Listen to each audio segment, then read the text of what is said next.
Hello there, Seraphim17 once again. This is my God of War hardest difficulty video walkthrough. This is the Stranger boss fight in the game.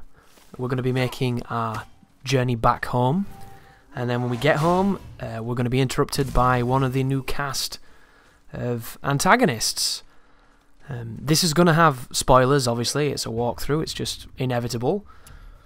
So there will be discussions based around the characters and who they are and everything, but I'm going to try to make it not too obvious in the titles, so that for the people who are worried about spoilers on YouTube don't get immediately spoiled. But before we can get to that boss fight, we have to take on a couple of Draugr. So you're going to see the same manipulations that we did in the previous fights, where I'm going to be freezing people and then exploiting the ability to knock them against walls. Knocking them against each other will also inflict an interesting kind of stun that can cast frost on people. And you can get a similar stun to this by hitting a person with your axe when you throw it when they're in mid-air. It can lead to some interesting side effects of collision and frosting, which are two things that are going to make your life a lot easier on this difficulty. One thing you'll see a lot in this walkthrough, if you're new to it, is both I will be breaking everything, I will be going out of my way to do side quests and optional adventures in hopes of making the game a little bit less difficult, so that I can get some things that can help you out and get you through the main meat of the journey. I don't normally do that in my walkthroughs, I generally just do the main game, but in this particular case, there are certain moments of the side missions which, not only is the quality of them really high and really useful, but you do get some great gear too. And some of the situations that you'll fight there are trickier than some of the things you find on the main path. So if you can do some of those scenarios and best some of those situations, you're going to have a much more comfortable time with the ones that the game will ask of you on the mandatory path.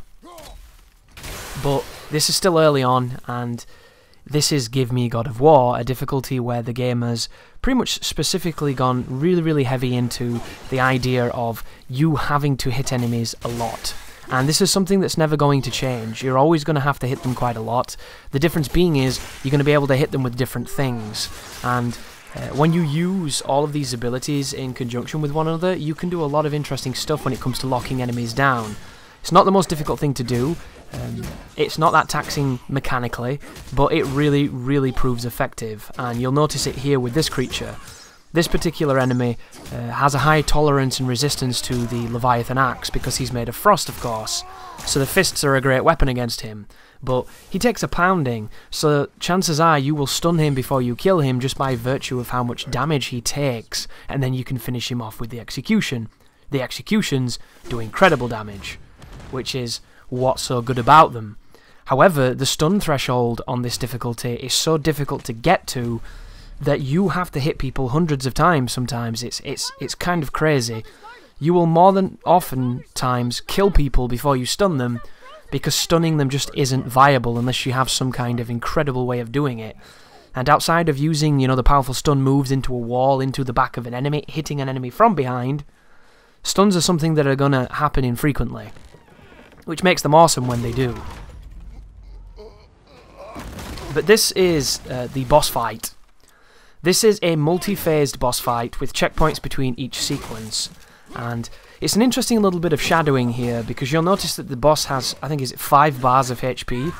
Well, later on you're going to fight this dude again, and his HP is condensed down to pretty much each of these fights all in one. And they segment it again with checkpoints, which is kind of them, but it's pretty much the same fight that you're going to be doing here. So what I've done in this video is I fought him in a couple of different ways in each of the phases. The final phase has the most effective, most damaging way of beating him. But for this first phase, I just wanted to show off that you can block pretty much everything he does. The only things you can't block are the things that are red, and that you can just launch him and then hit him with whatever you want to hit him with. You can throw your axe, you can do a ton of stuff. That particular move just there, if you parry it perfectly, you will manage to get a slow motion result, and then you can combo him into a launch like this.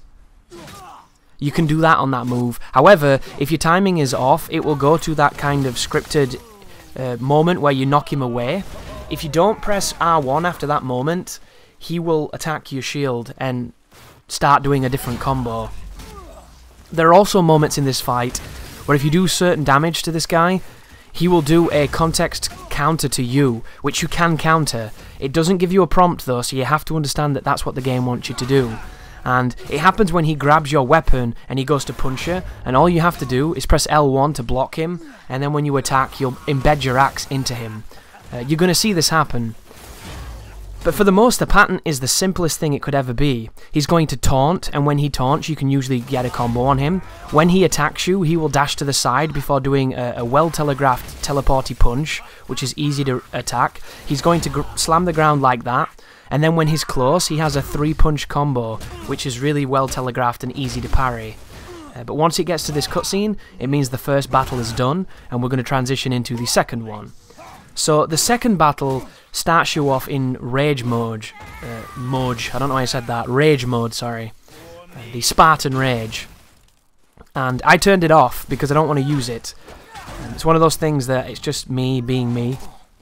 But here is the second phase. So in this phase, he has what he had before, and now he has a 3 dashing kick. And the kick is incredibly fast. So after you hear him do the 3 dashes, you want to block then because it'll be in time for how fast the kick is. And then once you block it, that's the context-sensitive counter, just then. When he does that, press L1 and you'll counter it. If you don't, you'll take damage. So it's good to know. The counter where we knock him back only does chip damage. So you're going to notice that whenever I parry him, I'm going to parry into the Executioner's Cleave, and I'm just going to use the Executioner's Cleave to deal my damage. If you're wondering what the most powerful counter is against this dude, it is to do R1 to R2 to launch him, and then do a single R2 in the air but hold it, and then finish with the Executioner Cleave. That is maximum damage that I found in this boss fight, and you're going to see it in the third phase. When he does the 3 dashing into the kick, if you block that kick, he will always try to combo you from in front, enabling you to get a nice free combo. Something to bear in mind though, there are times when he recovers quicker than normal and he gets out of the Executioner Cleave. And another thing, if you get too aggressive on him, especially when he's taunting, if he does the dashing punch he just did then, when he dashes to your side, he will punch around your block.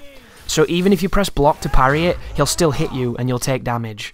So that's very important. The reason why I'm not being aggressive here is because he can counter it with a really fast riposte that will go around your block, just because of the positioning on it. So being defensive, being counter-attack driven is really effective. So I'm not quite doing the combo yet. I'm just going to be hitting him and tripping him and hitting him with executioners. Third phase of the fight is when you're going to see the max damage, which is the one that you want to be using for all of the fight if you just want to kill him. But once again, guys, I just wanted to try and mess around with him. Because unfortunately, when you fight this guy again, he's very similar to what we're fighting here. He's got 1 or 2 new moves, and it doesn't really evolve too much. I don't know why. It's just the way it is. But be careful when he rolls away, and also be careful being aggressive engaging the taunt. You generally can hit it with the R1s, but if you go for an R2, it's almost like he has a programmed counter. But my favourite part of this fight is knocking him through the trees. I love the fact that you can knock the trees down. Conceptually, I think this fight is probably one of the best bosses in the game, because it seems really high in scope and it has great cutscenes. But one of the downsides to that is, I think it makes a lot of the things that follow this not as impressive, because this one feels so visceral and so interesting, and it sets a very high bar. But he's got so much life, and that's the problem with his difficulty.